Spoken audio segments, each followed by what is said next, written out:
keep eating pizza, drinking soda, but we'll get started with our program so we can finish up by the end of lunchtime. Thank you all for coming to Hartford Seminary. We're really happy to have you here today. And turn off your cell phones. We're very excited to have a special guest here from the University of Hartford. And I'm going to do a little introduction and then Dr. Patt will get started. We have Dr. Avinoam Patt. He is the Philip D. Feltman Professor of Modern Jewish History at the Maurice Greenberg Center for Judaic Studies at the University of Hartford, where he is also director of the Museum of Jewish Civilization. His first book, Finding Home and Homeland, Jewish Youth and Zionism in the Aftermath of the Holocaust, examines the situation of young survivors in Europe in the aftermath of the Holocaust and their role in the creation of the State of Israel. So let's give a welcome to Dr. Patt.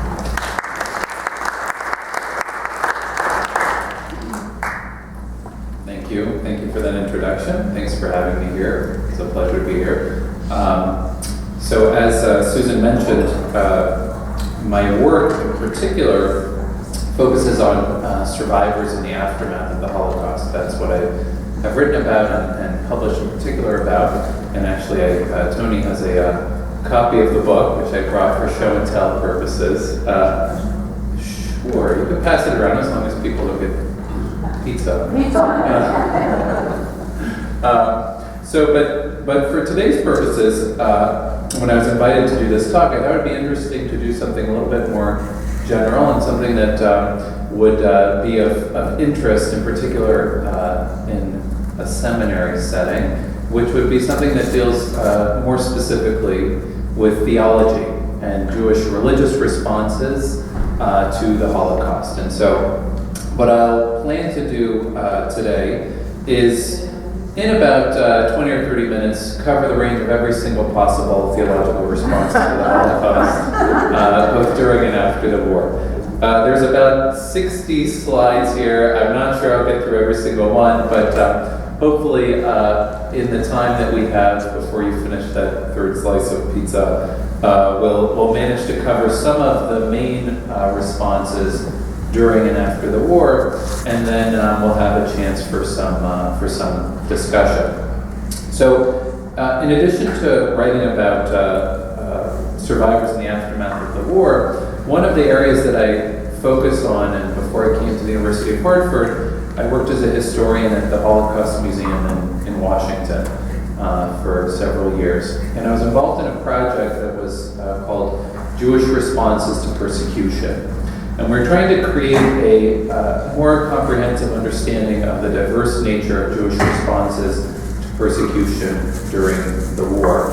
And so, for example, the picture that you can see here, and I'll explain this in more detail in its own individual slide, is the cover of a periodical published for Jewish school children who were attending a Hebrew-speaking school in Poland in 1938 and 1939, and this is the cover of that journal called Olami, or My World, from December of 1938, immediately after the Kristallnacht pogrom.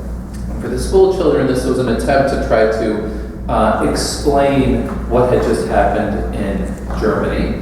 But what the image that, normally this was a journal that would have pictures of farming work in the land of Israel, agricultural training, pioneers cultivating the land, etc. But in this case, they needed something appropriate to convey the enormity of what had just happened, this pogrom in which 91 or so Jews had been killed and synagogues destroyed and thousands of businesses and homes destroyed in Germany. And so they took a biblical image.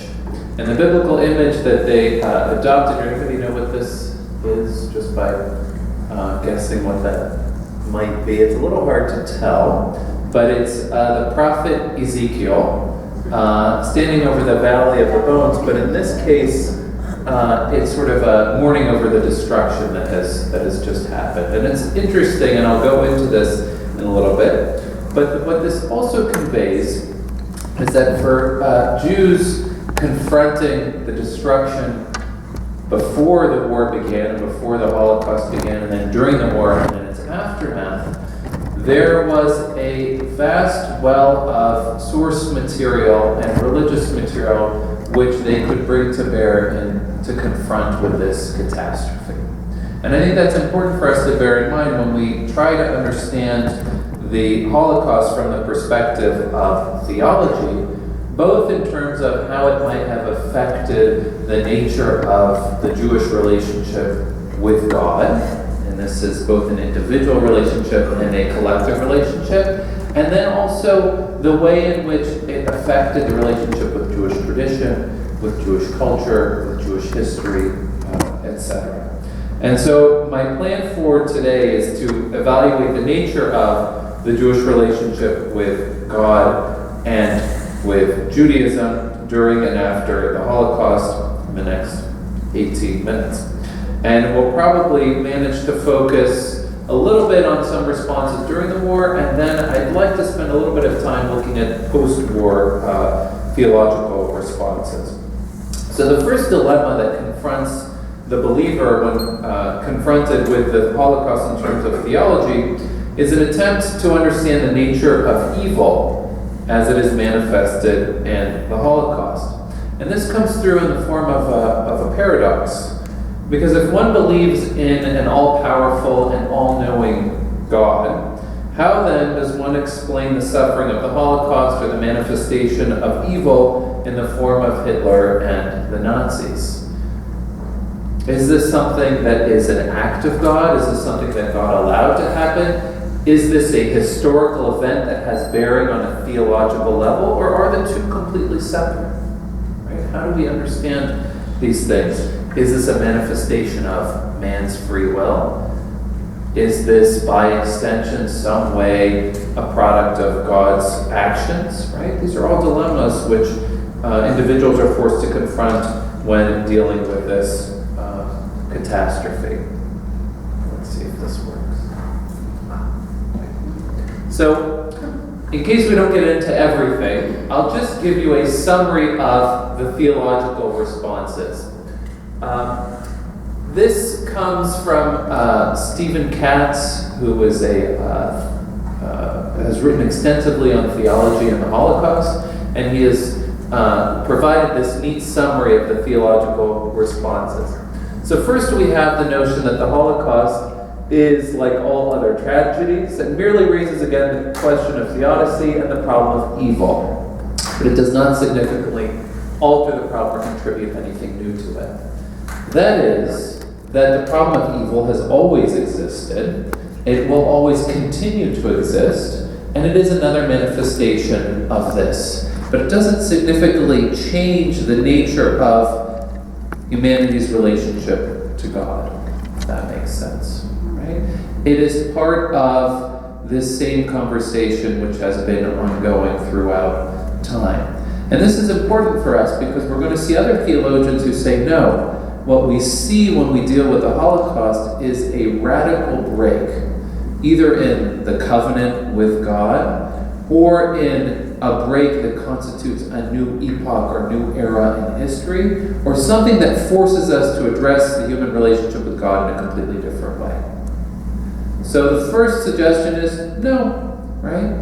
This is evil. This is evil that has been confronted throughout history. There are various destructions that have been encountered through Jewish history. You have the destruction of the temple in Jerusalem in the year 586 before the Common Era. You have the second destruction of the temple in Jerusalem in the year 70 in the Common Era.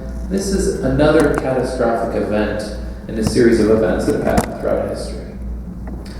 Number two, the classical Jewish theological doctrine of mipnei chata'enu. Now this is again a notion that confirms a belief in an all-powerful and all-knowing God, which suggests, why did this happen? This happened because of our sins. It does not question the belief in that kind of God. It says there must be a reason why this could have happened. The reason this has happened is because of sins that were committed by the Jewish people, and for this reason Israel was sinful, Auschwitz was the retribution, right? And I'll go through some thinkers, some rabbis who raise this as a possibility, and the possible sins that could lead to this, right? Very problematic argument at the same time, and we'll get into why that is problematic. Number 3, this is one by Ignaz Maybaum, which we'll talk about. It's a form of vicarious atonement, right? That Israel is meant, or the Jewish people are meant to suffer for the sins of the world. We'll get into that. The Holocaust is a test of faith. It's a modern form of the sacrifice of Isaac. And just as the sacrifice of Isaac was the question on the part of God for Abraham to test his faith, right? The Holocaust can be seen in some way as a test of faith. Of course, in the biblical story, Isaac was never sacrificed, right? So that's another problematic aspect of this, but we'll see that as well. The Holocaust, number 5, is an instance of the temporary eclipse of God. This is another common explanation, and I'll mention some of the people who raised this, right? There are times in history where God turns away God's face, right? In Hebrew it's called Hester Panim. God's face turns away.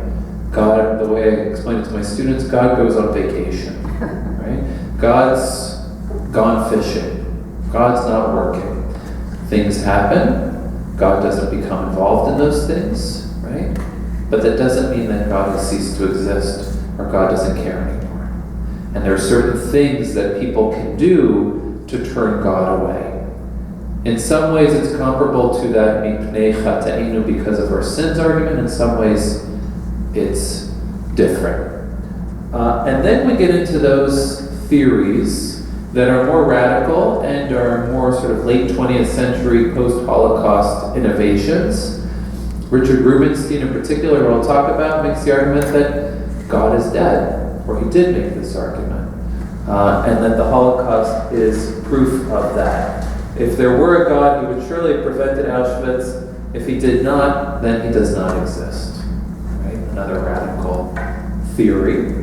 Number 7, the Holocaust is the maximization of human evil, the price mankind has to pay for human freedom. The Nazis were men, not gods, right? They are not emissaries, they are not agents of God, they are not sent by God as a form of retribution for sins. They are a manifestation of free will, right? And this is the price that humans have to pay for having free will.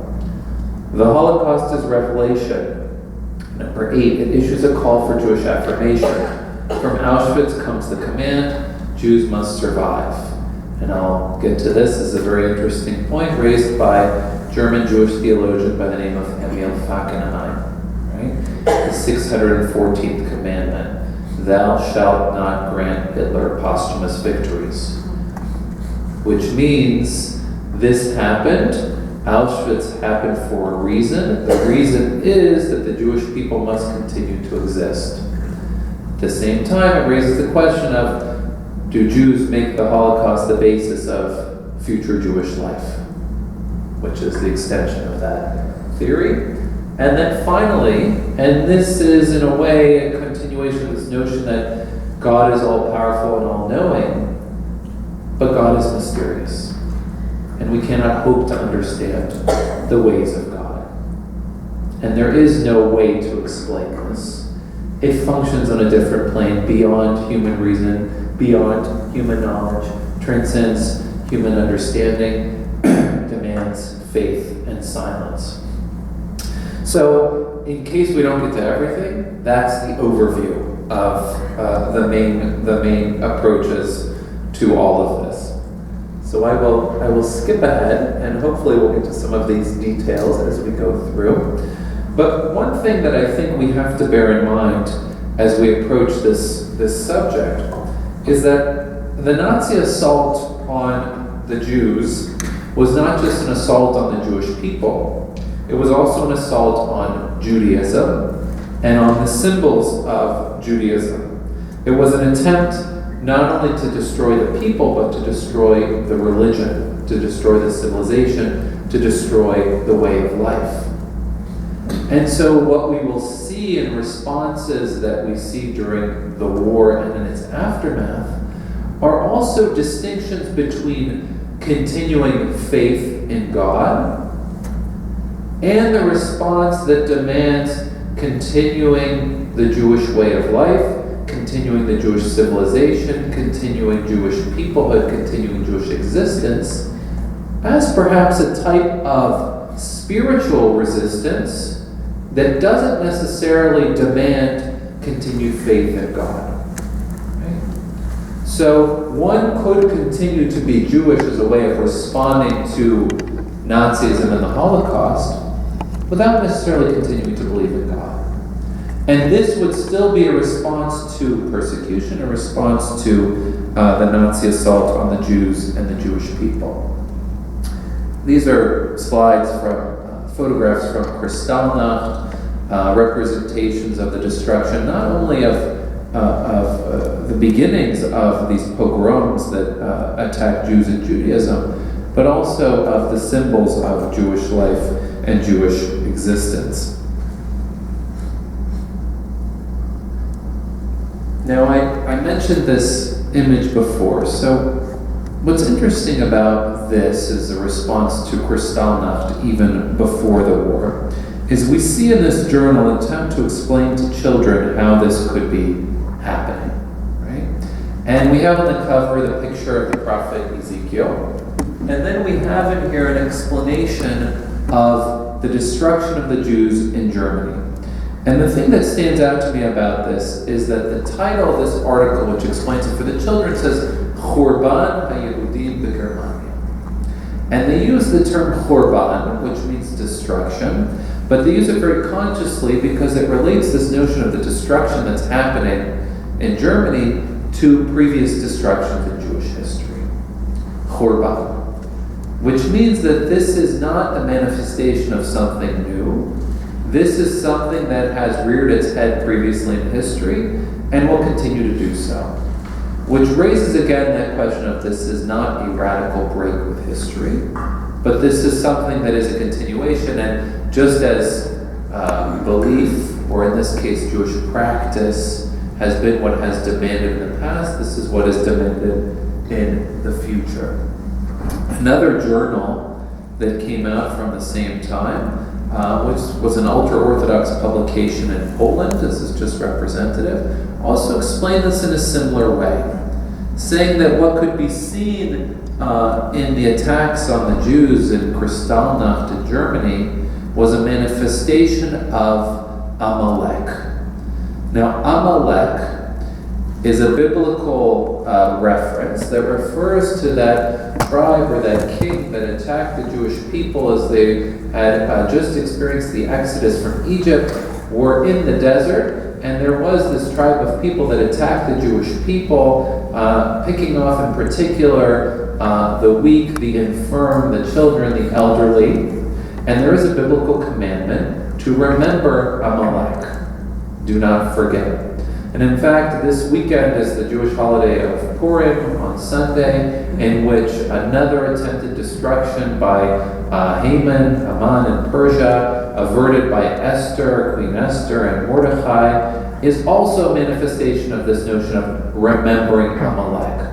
So this idea of remembering previous persecutions and destructions is also a critical part of Jewish life, Jewish history, Jewish remembrance. I'll skip ahead because I want to make sure that we get to some of these. One of the points that I want to address is views that would confirm continuing faith in God during the war. And I think this is interesting by itself, because before I raise all of these theological responses that represent questions about faith, questions about continuing faith, it's important to bring to bear those responses that reaffirm continuing faith in God in the face of persecution and destruction. And so here I'll just mention one or two examples from the Warsaw Ghetto. So here's a picture of the Warsaw Ghetto, sealed on November 15th, 1940. Approximately 500,000 Jews confined to an area that was about 2% of the total size of the city of Warsaw. Tremendous overcrowding, disease, rampant malnutrition, people dying daily on the streets. And so we have to ask ourselves, what would be the religious response in a situation like this? And fortunately, for historical purposes, we had historians at the time who wanted to document what was happening in the ghetto. So most prominently among them was someone who, for those of you who are familiar with Sam Cassow, who's at Trinity College, has written the book on Emanuel Ringelblum, the historian of the Warsaw Ghetto, created an underground archive in the ghetto. And one of the people working with Ringelblum was, and this is where they save their materials in milk cans and boxes that they buried underground, was this man, Rabbi Shimon Huberband. Now, Huberband was especially interested in religious responses. That is, did the persecution during the war affect the nature of Jewish religious belief, Jewish religious practice? Did they pray in the same way? And he wrote studies about this. And he found all of the above. Many people continued to maintain their faith, saw this as a way, a test on the part of God. The ultimate spiritual resistance, religious response would be to continue this. And we see this happening in the Warsaw Ghetto. Ringelblum and Huberband counted approximately 600 daily prayer groups that would come together to pray in the ghetto. Right? So a very prominent response, this notion of the religious response. Huberband also kept track of folklore, new interpretations that were taking place, and even noted that there were people in the ghetto who thought that perhaps what was happening was that this was a sign of the dawning of the Messianic age. That this was the final destruction, the final war between Gog and Magog, and that perhaps this was a sign of the apocalypse, and next would come the Messiah. And he noted down all of these ways in which Jews interpreted it in this way. The year, according to the Jewish calendar, of 5700, which would have been 1940, and then when the Messiah didn't come that year, they said, well, perhaps next year, and found new interpretations to explain why it would happen in the next year. Huberband even recorded the writings of this man, one of the great Hasidic rabbis in the Warsaw Ghetto, Kalonymus Kalman Shapira. And there is an episode that he details of Shapira leading his followers to the ritual bath in the Warsaw Ghetto on the Day of Atonement, on Yom Kippur, actually before Yom Kippur, even though this was an act that was punishable by death, and that had they been caught, they all would have been killed. And the rabbi taught his followers that there was no choice. It would have been impossible for them to not follow this commandment. This is something that was incumbent upon them as Jews, no matter the circumstances. And Huberband detailed this event. This is the march to the mikvah, in which the rabbi talked about that there had been many times previous in Jewish history where Jews had suffered persecution, and to not continue to follow the commandments would be both a betrayal of those who would come before and a betrayal to the Jews of the future as well. So this is again sort of a sign of a religious leader saying this demands continuing faith and this demands continuing adherence to the commandments. At the same time, we know from diaries and journals in the ghetto that there were those who turned away from their faith. Chaim Kaplan, one of the most famous diarists in the ghetto, wrote about an episode also on Yom Kippur, the Day of Atonement in 1940, when news began to spread that the ghetto had been sealed, and one of the prayer leaders in a synagogue in the ghetto said, I can't pray anymore. Right? It's impossible. How can I pray under these circumstances? As these rumors began to spread. So we have evidence of all of these types of responses. Belief in God, ceasing belief in God, or continuing to follow the commandments without believing, right? Which are all responses in and of themselves. I'll skip ahead, just in the interest of time. We have evidence from rabbis who were confronted continuously with these dilemmas during the war. So one of the most famous examples is a rabbi in the Kovno ghetto by the name of Ephraim Oshry. Oshry survived the war. This picture was actually taken after the war. We know it was taken after the war. Anybody want to guess how we know it was taken after the war?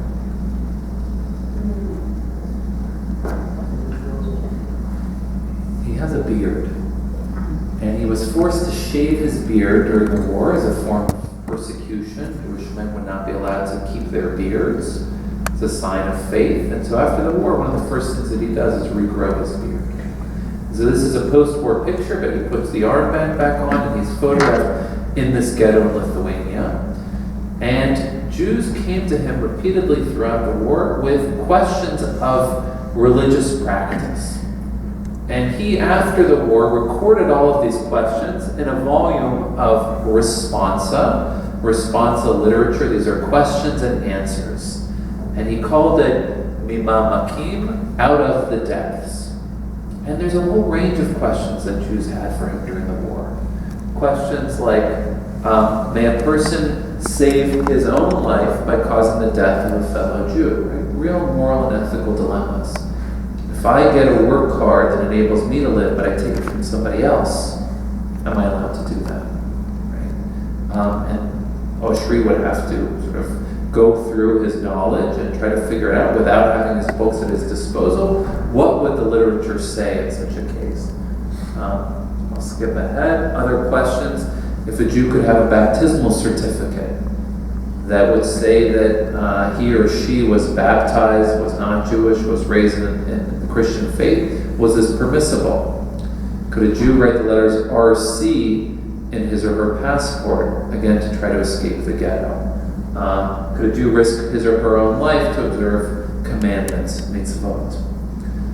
Now, interestingly, Oshry, just to give you a sense of how these responses would work, he said it was not permissible for a Jew to have a fake baptismal certificate, because this would connote that a Jew had forsaken God. But at the same time, he said it was permissible to have the letters RC stamped in one's passport.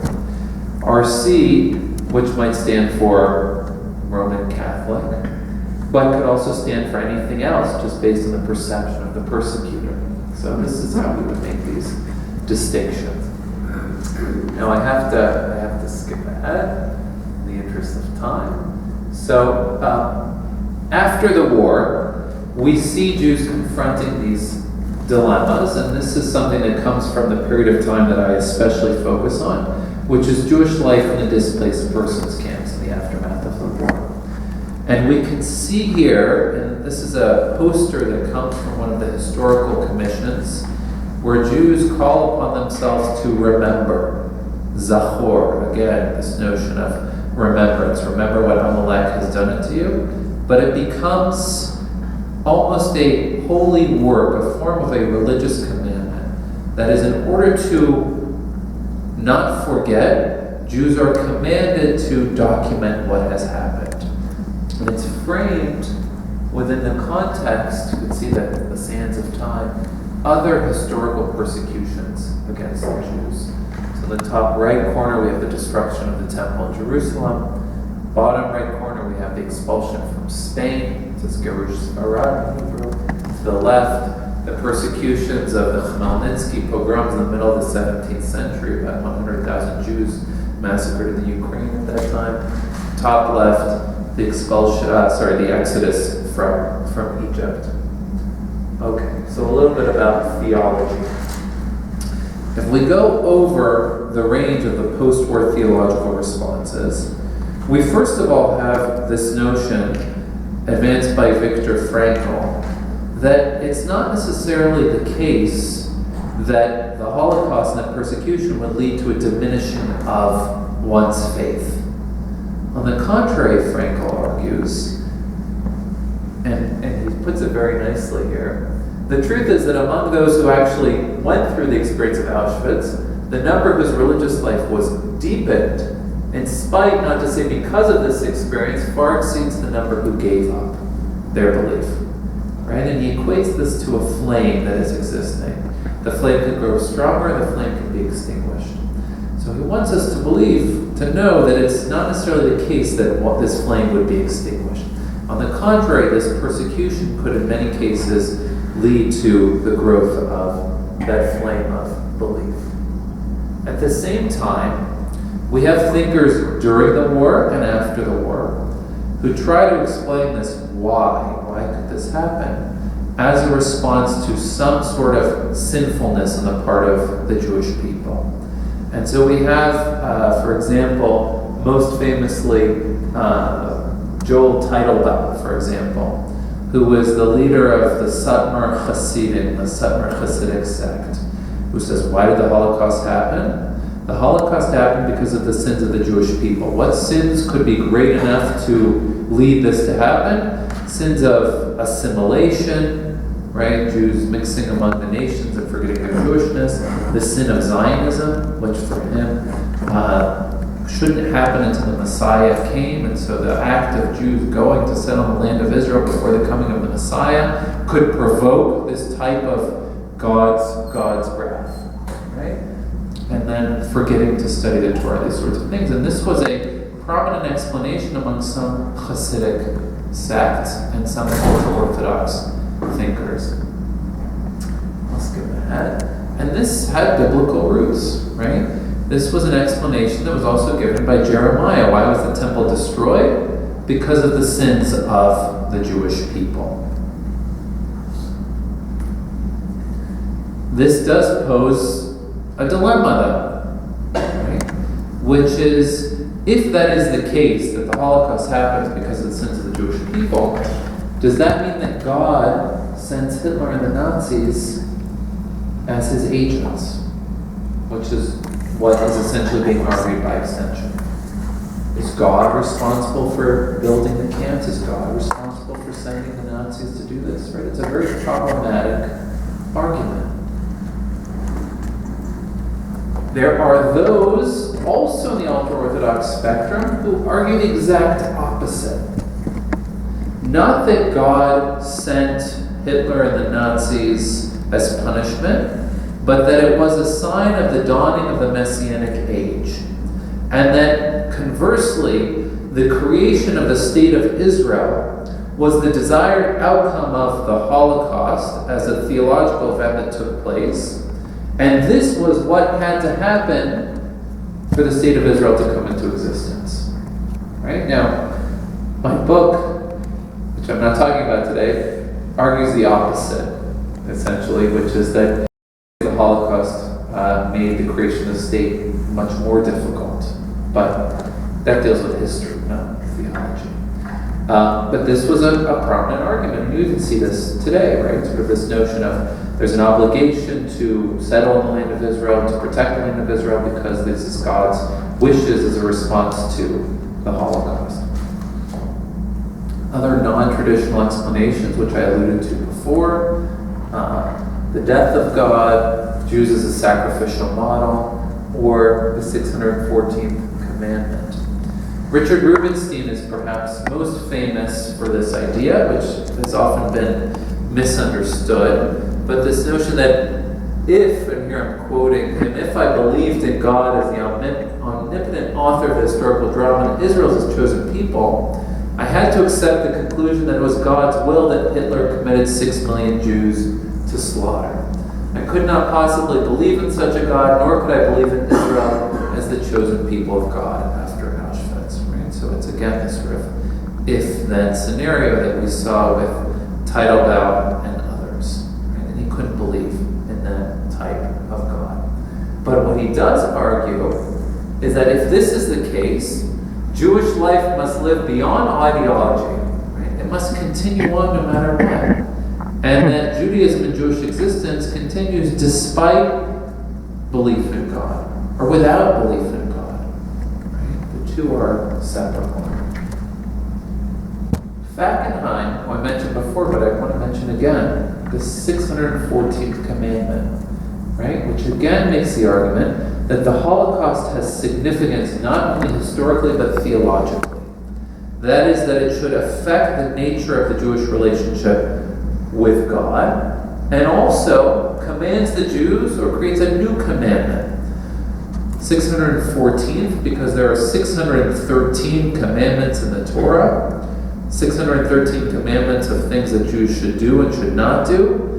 Fackenheim says the Holocaust necessitates the creation of a new commandment. That Jews must continue to live as Jews because of this event. This question that I raised before. Maybaum is not a very prominent explanation, but yet it's an interesting one, which is that God used the Jewish people as an example for the rest of the world, spoke in a language that the rest of the world could understand, this notion of sacrificial offering, using a crucifixion model, and that Jews suffer through vicarious atonement for the sins of the world. As I said, not a very popular explanation, but still another explanation that we must account for. Skip Eliezer Berkowitz for now, but he's interesting nonetheless. Joseph Telushkin, some of you may be familiar with, a very prominent Jewish thinker. And what Telushkin argues is that we have to understand this event, and it doesn't question the nature of belief in God, because this is an act of man, not God. This is a response to free will. Human beings created the camps. Human beings built Auschwitz, right? And so we shouldn't connect necessarily to there is God. God gave humans free will. Humans have to take responsibility for their own actions. Judaism believes that human beings have freedom of choice. And so if that is the case, then we have to understand humans have to take responsibility for one another. Telushkin, I'll just mention, made a film or wrote a play based on a short story by a Yiddish writer by the name of Chaim Grai. And the story was called My Quarrel with Hirsch Rasainer. And the film is called The Quarrel. I don't know if people have ever seen it before, but it's definitely worth, maybe there's a copy in the library, it's definitely worth checking out. And it's brilliantly done. It's a quarrel between two friends, one who has become completely secular and one who continues to have devout faith in God after the war. And they fight over this notion of, is God responsible or is man responsible? Do I believe in God after the war? Do I believe in humanity after the war? And they go back and forth. And at the end they say, we just have to agree to disagree, right? But let's hope we can still be friends. All right, two more people, and then I'll wrap up.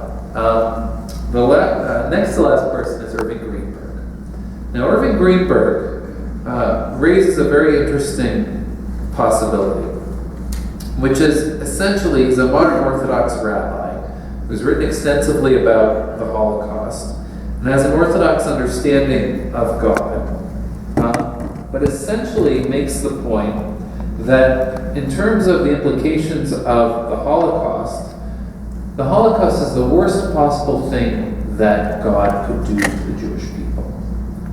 And so, if that's the case, and if this is the worst possible thing that God could do to the Jewish people, then there is no worse punishment than this.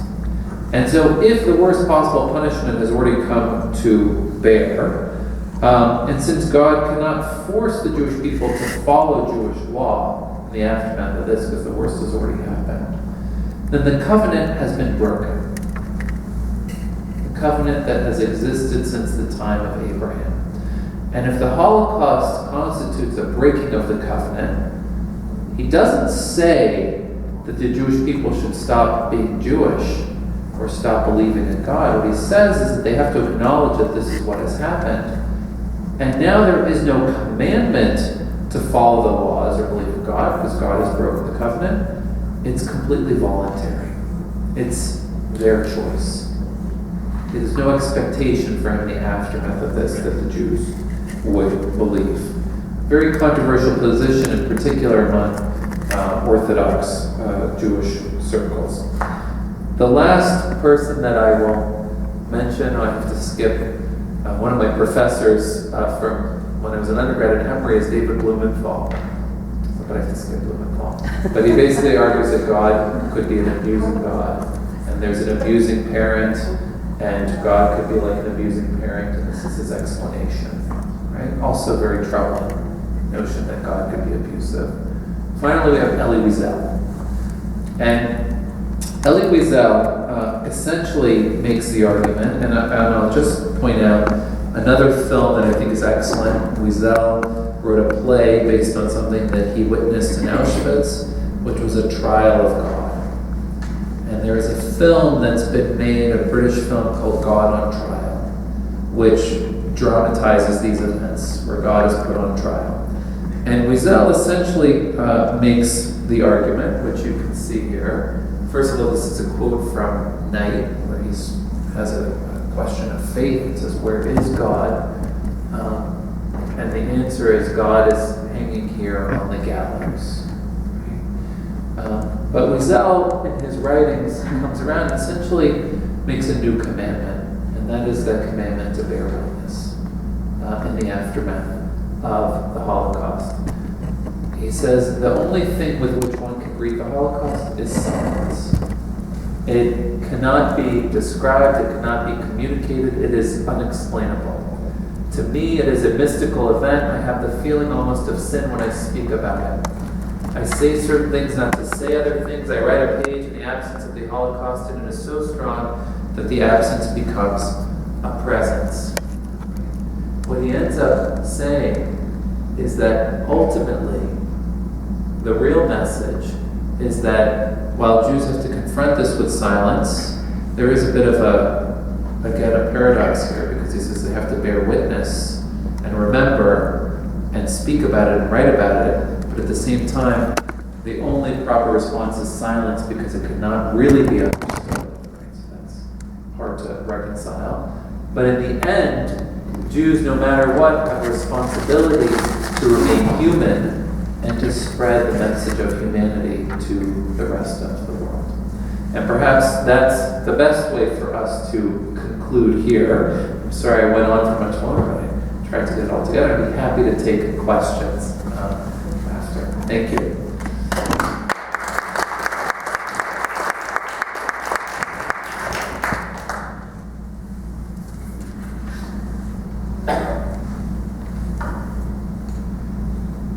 Yes.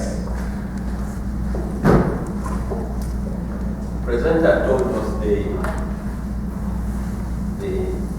position of so many other people about the Holocaust theologically. What is your own position? My position? That's a great question. Whoops. So fortunately, I'm a historian, not a theologian. That's the first question. It's interesting, because I would say that my answer to that has changed over time. And the reason it's changed over time is I've been studying this now for several years, and it's changed since I've had children. Okay? So what this means is that perhaps there is sort of well, what I see with my children, right, because they are learning about God in school, right, and there is a function of that belief in God that's important for them as children in terms of their understanding of the universe. Now, this event for me personally has obviously raised certain questions of belief, of faith. I personally think that the power of tradition and history is much stronger for me personally. That notion that I am a small chain and a long chain of tradition, right? Now, that in itself has a type of sublime power that I can't explain, right? That's something that I'm a small part of something that's much larger than me. Now, I don't know if that relates to some sort of larger power in the universe, but I do know that from the perspective of history, I'm a small part of something much larger, right? So I can't explain that. I think this complicates our understanding of the belief in an all-powerful God who's responsible for everything. I don't see how it cannot. At the same time, we know that evil has existed before, during, and after this event, right? So, is this an epoch-making event, or is it another manifestation of evil in history? It's a manifestation of evil in history with unique significance for the Jewish people, but at the same time, one that forces us to confront all other forms of evil, right? Other genocides in history. So now I'm going far afield from your specific question, but I think I'll just give you an example. In a couple of weeks will be the 20th anniversary of the genocide in Rwanda, right? Now, I look at that event and I say, well, this is another manifestation of horrible evil in history, the murder of almost 1 million people in 3 months. And I think to myself, well, one of the imperatives of remembering this is to remember that as well, right? The commitment to remember. And I wonder for myself, one of the questions that I would ask if I were studying sort of the Rwandan case, and we happen to be working on a project at the University of Hartford on Rwanda, and we'll be inviting the ambassador from Rwanda will come to speak at the university on April 3rd in conjunction with the 20th anniversaries. I suspect that sort of the question of faith in Rwanda has a very different answer than it. I would love to have a theologian who could address that, because I think that pre-existing faith base would relate very differently to what happened in Rwanda than what happened in the Holocaust. But it's interesting to think about. So I don't know. See, now I'm running away from the personal question. Yeah. Thank you for this presentation. You mentioned the opinions of many Hasidic rabbis. Is there any statistic how many Hasidic Jews were killed during the Holocaust? Very good question. How many Hasidic Jews were killed during the Holocaust? We know that So in the I don't have the exact number for you, but now I can try to think through it with you, because we know that in terms of Polish Jewry, for example, there were 3.3 million Jews in Poland before the war. 90% of Polish Jewry was killed. That's 3 million Jews, right? And we could figure out how many of those Jews were Hasidic Jews before the war. You have an answer? Yes. Yeah. 85% of Polish Jews were Hasidic. They didn't. I just found this out. I'm a Polish American scholar, and I just found recently that all of the survivors who survived in Poland during the war were Polonized Jews. They were bilingual. But I just found out recently that 85% did not speak Polish at all, which I found astounding. 85%. 85% of the 3+ million they mentioned were Hasidim. I'd have to check that. Where did you? I can give you the. Yeah, I'd be curious, because I've seen other, based on sort of where people were sending their children to school, and there's sort of maybe as first language versus, I think maybe as a first language versus a second language. But so to get back to your question. No, that's an astounding fact. It's a fact. It's okay. I just read it from a historian who wrote that Eva Kurek wrote, she's multilingual. She did research in Poland and Israel and here. And I was totally floored when I heard this. Yeah. How those are, having mutually supported reinforced segregation. Intentional. Interesting. So I would love to see that. So to get back to your question of sort of the Hasidic, this is sort of the epicenter of the Hasidic world in Galicia, in Ukraine, in Poland, that's decimated, right? So that number of 85-90% is very possible in terms of total number. If I may add, as far as linguistically, there was another extreme, like Adam Czerniaków, who left the Warsaw Ghetto. He was a member of the Polish Parliament before the war. They were very integrated Jewish Poles, not Polish Jews, and in between. But he, for example, didn't spoke only Polish. Right.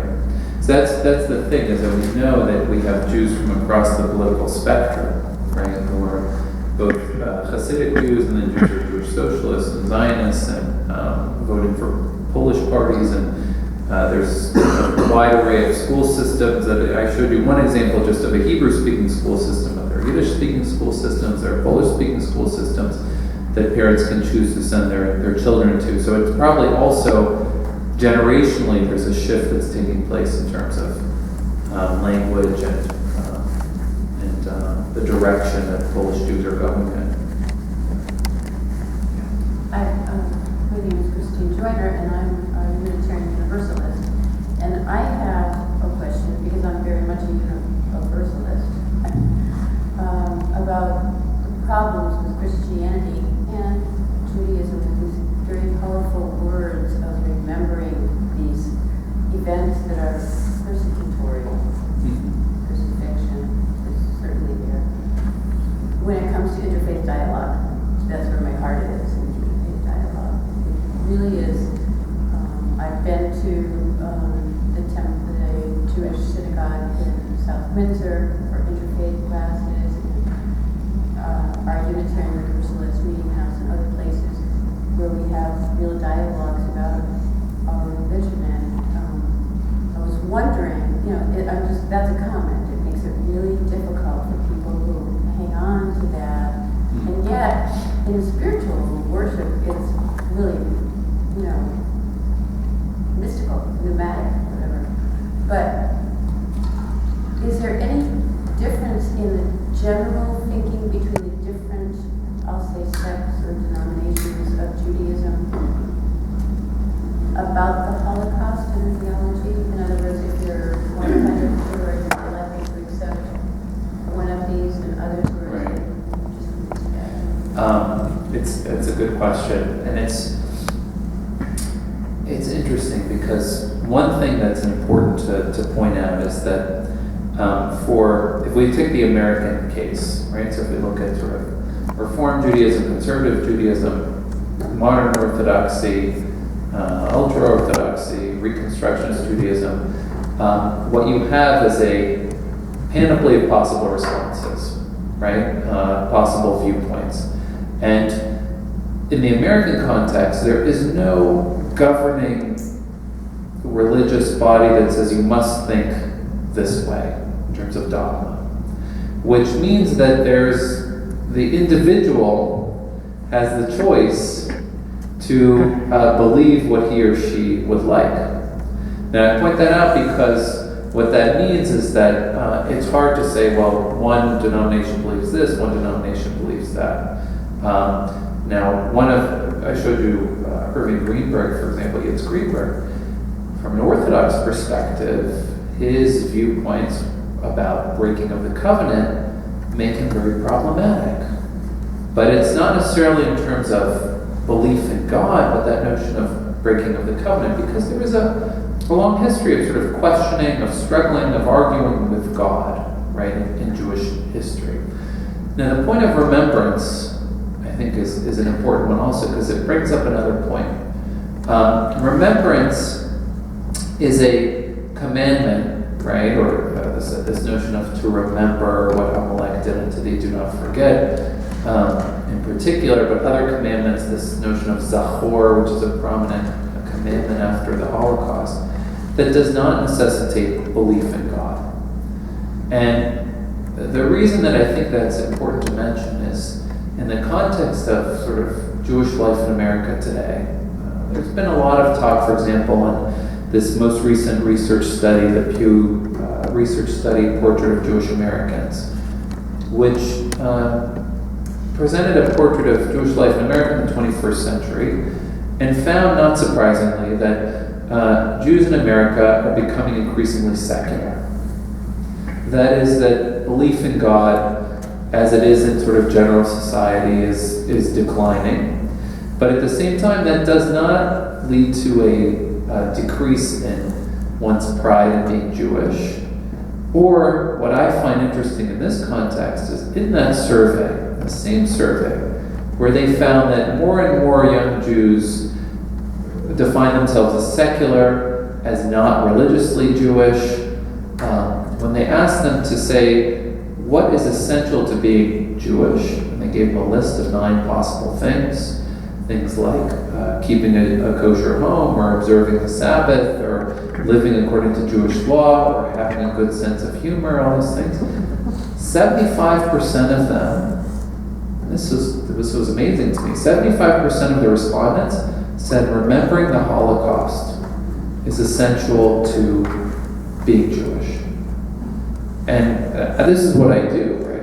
I'm a historian who studies and teaches about the Holocaust, and I was shocked by that number. Which is interesting because, to go back to your point, it's not mutually exclusive, right? It doesn't, it's something that could be an article of sort of continuing membership and belief in the Jewish people without belief in God, right? Or sort of this notion of remembering. Now we can analyze it. It's got to be studied more because it's the one that to me is like, I got to dig deeper on that one. But this notion of remembrance has been very powerful. Since you're on the topic of remembrance and the Jewish liturgy, this is the Sabbath of remembrance. Shabbat Zachor. Zachor, to remember. And I want to theologize this because you gave a theological perspective to your talk, and I want to mention that, and just to say something theologically about the concept of remembering. We say remembering has to do with the past. And it's usually remembering something bad. Levinas says, remember has to do with the future. And he turns it around the way he does. But since God is the future of God, as we learn in Exodus, so to remember God is to look forward to what is coming down. It's a messianic concept. But messianism is very much a matter of remembering your conscience, your consciousness, your conscience really, and remembering where you're going. This is very, very, very important. Now, in Jewish liturgy, and the Sabbath is coming in about 6 hours, it is theologically imperative about the Sabbath to remember. Remember, God was way back there. He instituted the Sabbath. We weren't there. Actually, we were, but most people don't remember that. But it says, remember the Sabbath day to keep it holy, to make it holy. Right? Now, we can't remember the Sabbath. So good, so maybe you remember your last Sabbath. That's not the point. What's the point? The point is, we have 6 days of creation and a lot of exciting things. We have new birds, we have new animals and so forth. And then you get to Shabbat, there's nothing. There's nothing. Talk to God, he's asleep. He's resting. That's his rest day. So I think basically, and you can bring in all the bad things under this concept, when you're remembering, you begin by nothing, right? And what's important when there's nothing there, or when there's something bad there, is to sanctify it. And if Jews have a mitzvah today, right, it's tikkun olam, it's making things better, right? So you have a flat surface, nothing's going on the Sabbath. You got all these bad things behind us, and so what are you supposed to do? You're supposed to remember. What are you supposed to remember? You're supposed to remember whatever is there in the past or in the present or in the future, and you're supposed to make it holy. Okay? So I want to offer that Zachor, and remember that you're here on the Shabbat Zachor, to think about the direction where Jewish life is supposed to be going according to the mitzvah of Zachor. Whatever you have, bad, indifferent, past, future, you're supposed to take it and you're supposed to sanctify it. How are you supposed to sanctify it? By making it holy. That is my interpretation of where I think Jewish theology is going as a result of that mitzvah. We have a question. Okay, good. Collective question. Yeah, joint question. You have to sing it together. Mine is more generic. I just have to comment that Poland, with its history of invasions, partitions, and everything tragic, education in Poland, memory is international, so I just want to stress that. But in terms of identity formation, I was just trying to figure out, I wanted to know what you think, how This is that... your joint question. You American Jewish identity. I mean, I have Jewish history in Europe and my extended family, but I'm also curious about American memory of this whole history, the Americanization of World War II during the Cold War. Peter Melvick's book puts this claim out. I just wanted to know, we're not all familiar with his work. I am. What do you think about his articulation of that argument? Yeah. Because he does that. Yeah. So the Holocaust in American life. I was sort of. Identity formation. Yeah, I was going to ask along the same lines. Has the Holocaust become the basis for modern Judaism? So that's that comes up in what I was saying, which is sort of that's the Fackenheim. To me, that's sort of the Fackenheim issue, and it's a difficult question. It might be. To go back to Tony's point for a second, what I think is interesting is when you talk about remembering for the past and remembering for the future. And so when we remember, there's also, you can't remember everything, right? There's no encyclopedic memory, so we have to choose what we remember. And that choice of what we remember, or there are frames of memory that frame the way in which we remember things that are very much shaped by our contemporary context, right? So that's where sort of the Polish context makes a difference in terms of what is remembered or how it's remembered. Or I'll give you what I think is a fascinating example. Right now, I was part of a project at an extermination camp in Poland called Sobibor, where there's an Israeli archaeologist named Yoram Chaim. He was excavating there, and he's found all these amazing traces of the camp, which was buried underground by the Nazis. And now there's a dilemma: what do you do with this space? Do you turn it into a museum, which would be built over the camp as it exists, so that people won't forget what was there? Do you build it adjacent to the camp to make sure that they can still see it untouched as it once was? What's the story that you want to tell of a place like this? Do you want to tell it as a story of a place of Jewish destruction, or you want to talk about the revolt that happened there, right? There's all these frames of how one remembers. Same thing with the Americanization of the Holocaust. I used to work at the Holocaust Museum in Washington, right? This is arguably the Jewish museum in America, okay?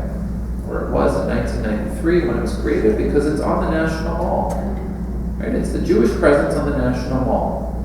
And you walk into the museum, and you take the elevator up to the 4th floor, and as you're riding up to the 4th floor, you hear the voice of a GI who was a liberator, talking about the things which we saw were beyond belief. Now, they do that because 90% of the visitors to the museum in Washington are not Jewish. They're Americans who walk in off the street and have no connection to the history. It makes that direct connection, right? It sort of universalizes the message and also relates it directly. You come off the elevator, the first thing you see is what a GI would have seen at the liberation of the camps, right? That's a frame of memory also. It's a way to sort of shape the way that this is remembered. I think the point, just to go back to this point of sort of how you remember something, and then it's a question, do you remember it to make it holy, right? The part of the liturgy on Friday nights, Shamor v'zachor b'dibur echad, right? How do you observe something and remember it at the exact same time, in the same moment, in the same speech, in the same word, right? Is that possible? To do those two things simultaneously.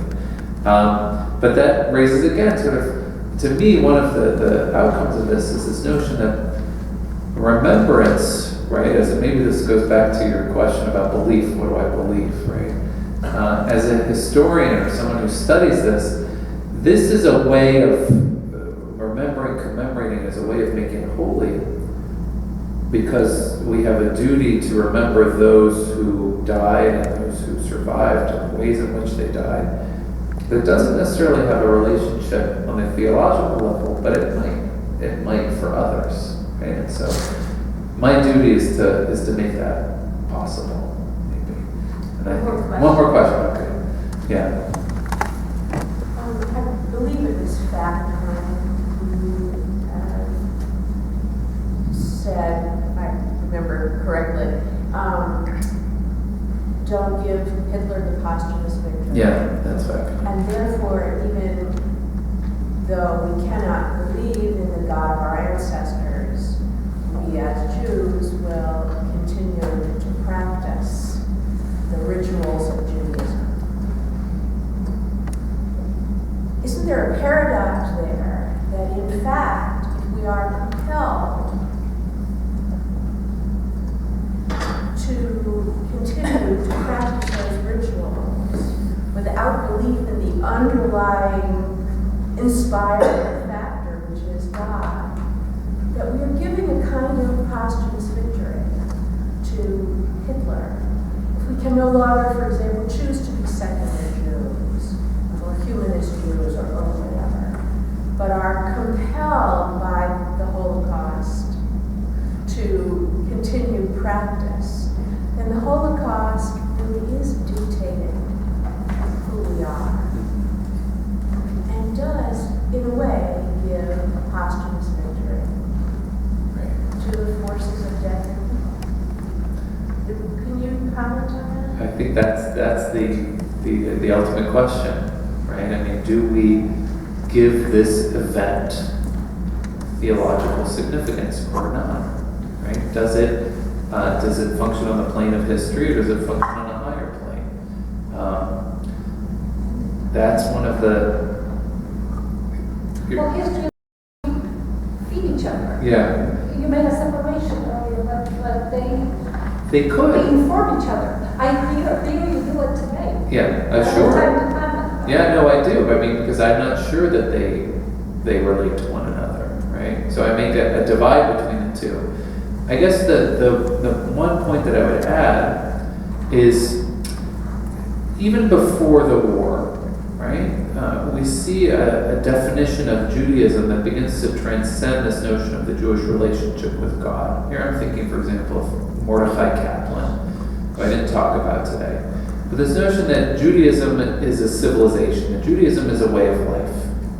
And so Judaism is not defined by the nature of the relationship between the Jewish people and God, but it's defined by the Jewish way of life, lived Judaism, right? As Judaism is a civilization. And so if that sort of form of belief has occurred before the war, and Falkenheim is saying, regardless of what the relationship is to God, either before or after, but that Jews have a responsibility to continue this way of life after the war, right? It can exist without having theological implications. Tony, did you want to add something? Well, I just want to say this should be a topic for everyone who can take dialogue, and you might put this first on your agenda. This is pure Christianity, what you're saying that we do with the Seder. That both religions, it seems to me, are based on the victimization and the murder of God, if you will, right? That both religions take upon ourselves. Pure religion is the Lamb of God. It's the victimization that you willingly take on, because I guess God wants it, but certainly other people want it, and you do it because the only alternative is power. And you don't want power. You want to give that up. I think this is where Jews and Christians, basically, once Christians, go back to the idea of, which many people have never abandoned, of the Lamb of God, the suffering servant. That is the image, it seems to me, the basis of both religions. And that's what's enacted when we get together. It's not triumphalism. God, we have in our liturgy that we started to be triumphal because the Egyptians were drowned and God got mad as hell. And he says, you dare to be triumphant when my children, the Egyptians, when my children are undergoing this suffering? Okay. Well, I want to, thanks. No, I think this, what we've seen is this raises a fascinating discussion and one that has to continue. So I hope we look at this as the beginning of a conversation. There are no answers. I think that's the other problem is it sort of raises more and more questions. But I guess that's what this is about, wrestling with God, right? So thank you very much.